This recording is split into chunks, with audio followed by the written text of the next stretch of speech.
First మనం కామన్‌గా చూసేది పెరికాండ్రైటిస్. పెరికాండ్రైటిస్ of pinna.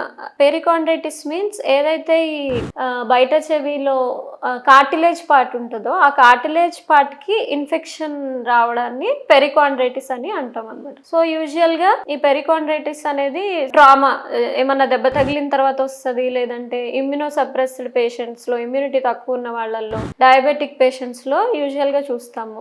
Secondary to other infections. Other infections అంటే ఫరంకుల్ అంటే అది లోపల ఎక్స్టర్నల్ ఆర్టరీ కెనాల్ ఇన్ఫెక్షన్ అనమాట ఫరంకుల్. ఎప్పుడైతే ఫరంకుల్ సివియర్ గా స్ప్రెడ్ అవుతుందో అది ఈవెన్ బయట ఉన్న పిన్నాకి కూడా ఇన్ఫెక్షన్ స్ప్రెడ్ అయ్యి పెరికాండ్రైటిస్ అయ్యే ఛాన్సెస్ ఉంటుంది.